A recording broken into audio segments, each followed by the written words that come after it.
Very kind words. I met so many of you earlier as we were mingling and as we were having something to eat. And I realized that so many of you, of course, are from Pakistan, but there are also a few of you that are from the Patwar region of Pakistan, which is where I come from. So the question I was asking today was, which language should I speak in? Of course, English is my main language. I was born and raised in the United Kingdom.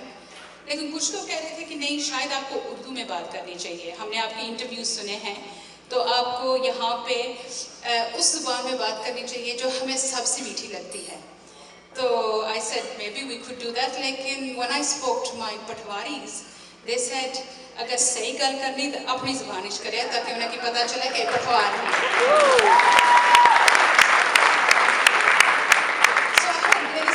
You'll bear with me if we kind of twist between the languages, and I hope you'll bear with me and understand English in the way English should be spoken. And one of the things that I was told about the Chicago crowd was that you have a load of bright people here. So I walked in and I was introduced to a physician.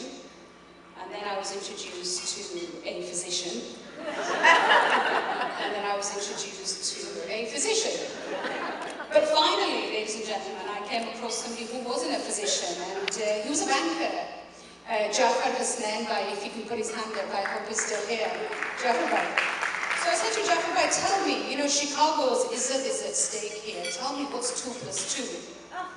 And he said, Sayeeda, bankers don't have a great reputation. In fact, after 2008, you have a worse reputation than politicians. However, he said, bankers don't have a reputation, but I can answer that question. 2 + 2 is 4. I thought, he's a good banker, he knows his figures. But I thought, I need to try this once again, and I approached a phenomenal young woman, a lawyer, Nabila Rashid. Is Nabila still here? Can she put her hand up? Hi, Nabila. Nabila's my grind, by the way. No, just because she's from the United Kingdom. And I said to Nabila, what's 2 + 2? Convinced me that Chicago is bright. And she said, look, Sayeeda, this is a social setting. If I give my legal advice, I'm not liable for anything that may come from that. I absorb any responsibility that may come of my advice, but 2 + 2 is 4. And I thought, right, lawyer. And I thought, I need to try this one more time, just to convince myself that Chicago knows what it's doing. And I came across an accountant, Afaf Qayyum. Is Afaf still here? Where's Afaf? Hi. And I said to Afaf, tell me, Afaf, what's 2 + 2? She says, I'm an accountant, I'm an auditor. Sayeeda, what would you like it to be? So, incredibly impressed by the people of Chicago. But I want to speak today, ladies and gentlemen, about 3 things. About opportunity, about principles and values, and about faith. And I hope you will bear with me if I talk about those issues in the light of my own journey and my own story. I was born in 1971. I was the second of 5 girls.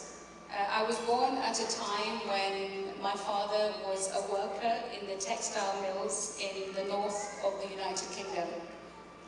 And I had what you would describe as a typical working class Pakistani Muslim upbringing. Things got better. I must have brought my parents good luck, because after a few years my father's life changed and he became a bus conductor. Things became a little bit better. He became a bus driver, and then eventually he started a small business. Alhamdulillah, turned it into a multi-million-pound outfit over his lifetime. But in growing up, the one thing that they wanted for us was the opportunity that the United Kingdom provided and the opportunity of an education. So we were all sent off to university. Now, we were of the generation, and I look at some of the younger people here, we were of the generation where your career, in fact, not just your career and your husband were chosen by your mom.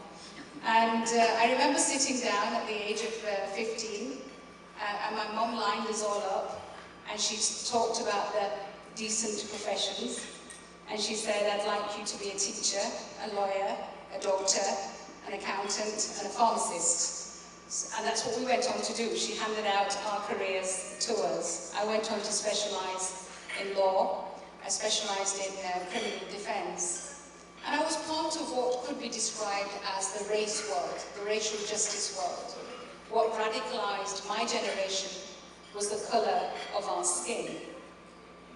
And having fought those battles and starting to come to terms with the fact that you could be comfortably Asian or black and British, things started to change. And when people say that a single event can change the course of your life, then for me certainly September the 11th did that.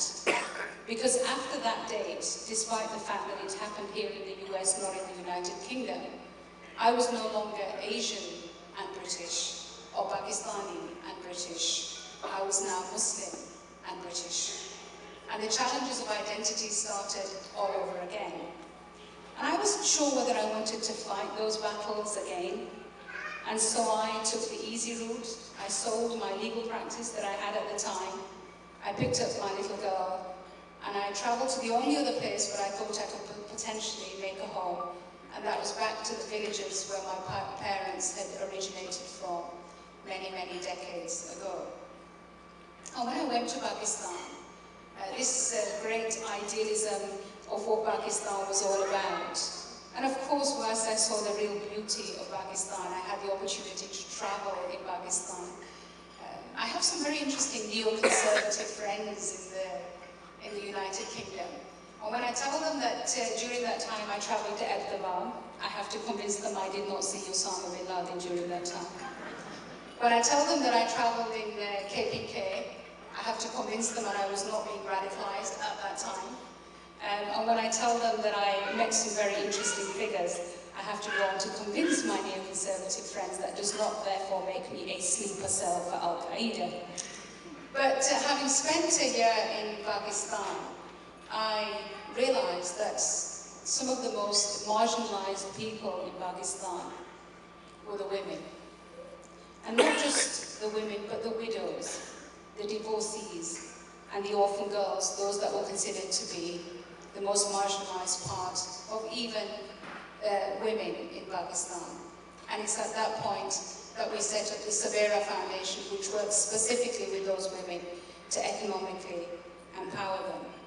But having spent time away, I realized that I needed to come back and play my part in the United Kingdom.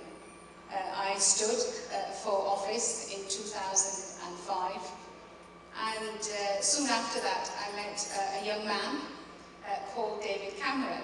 He went on to become the leader of the Conservative Party, and then subsequently went on to become Prime Minister. And when he became Prime Minister, he asked me to join his cabinet and to chair the Conservative Party. Now, things like that don't happen to people like me.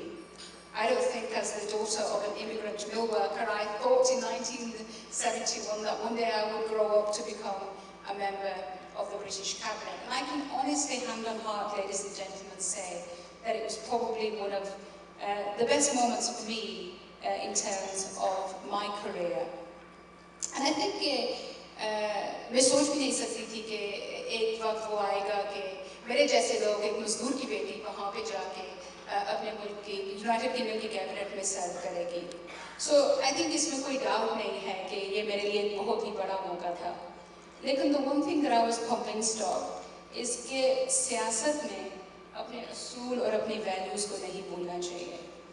ये आपके असूल और values constantly test किए जाते हैं सियासत में. Lekin, I think for me the biggest test was 2014, last year, about a year ago. Us waqt I was a minister in the Foreign Office, I was the Deputy Foreign Minister. I was the Minister with responsibility for the United Nations, for the International Criminal Court, and I was the Minister with responsibility for human rights, amongst other things. And the Gaza conflict was raging. And on a daily basis, I was having to stand up in the House of Lords, and I was having to give the government's account of our view on what was happening in